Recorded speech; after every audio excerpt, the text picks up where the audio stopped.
Yeah, this is Tactical Red and your Tactical United, and I'm doing an early press conference reaction.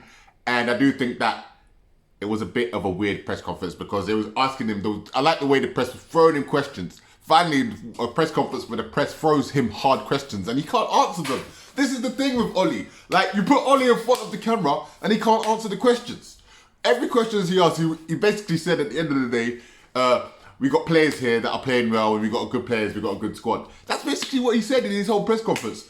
Basically, obviously he said, yeah, but if there's something to let you know, you'll be the first to know. He's not saying nothing.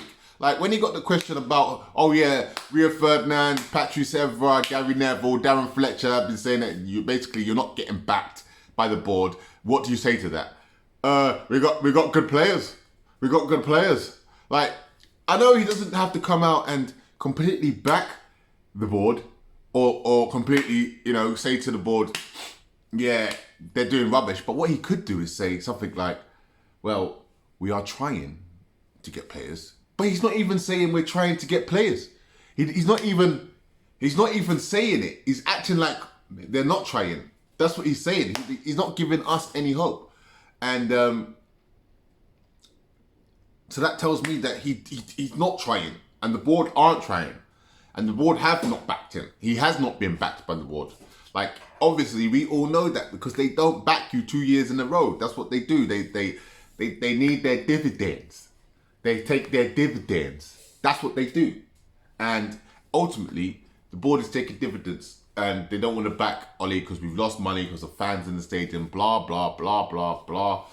But ultimately, the board, I think we have the worst board in the Premier League. We have the worst board in the Premier League and we have the worst manager in the Premier League. This is why we got really good players. Like, he's right. We do have really good players and we do have a really good squad, except for at the back. But it's still better than most people's in the league and in the Champions League.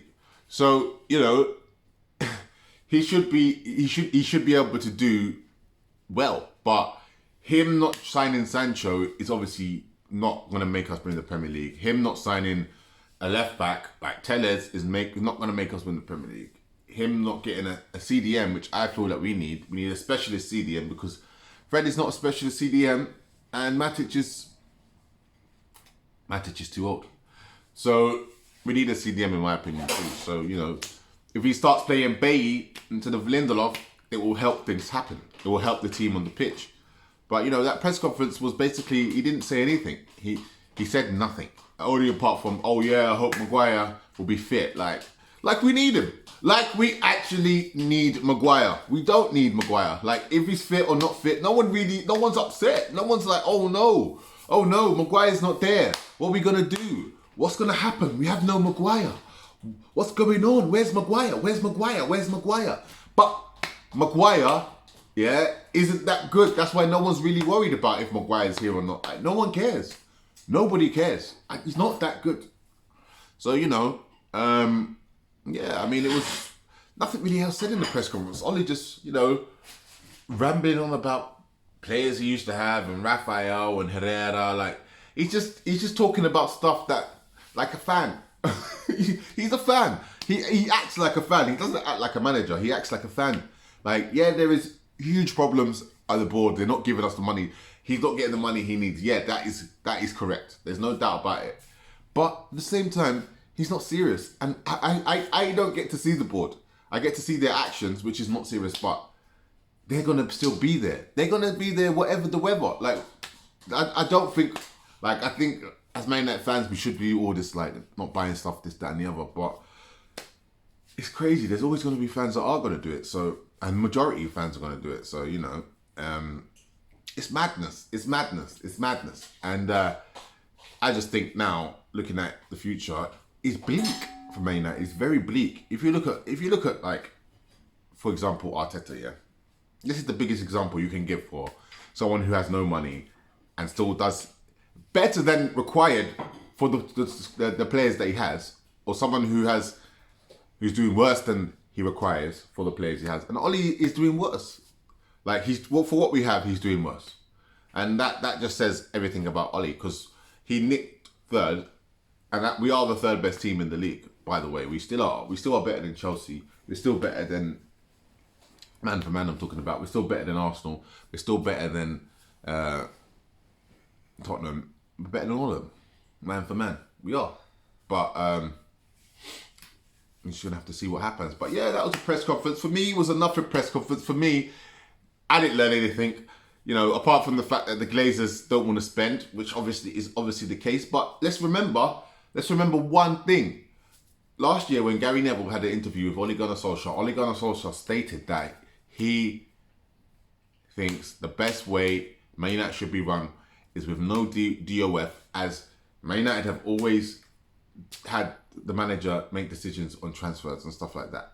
So Ole said last year, this is the way he wants it to run. This is how he wants it to work.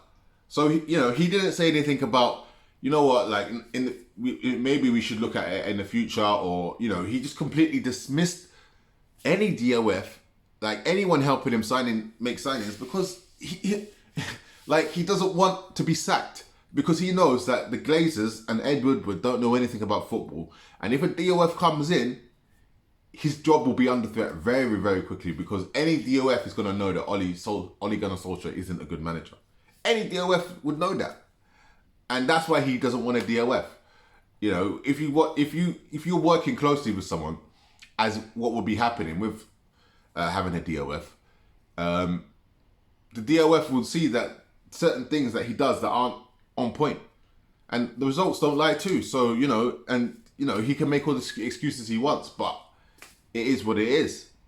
So he doesn't want a DOF because he'll be exposed as a bad manager, someone who knows football, and he doesn't want that. So that's why he doesn't want a DOF. So he's in that same club as Ed Woodward and the Glazers, as in saying he doesn't want a DOF.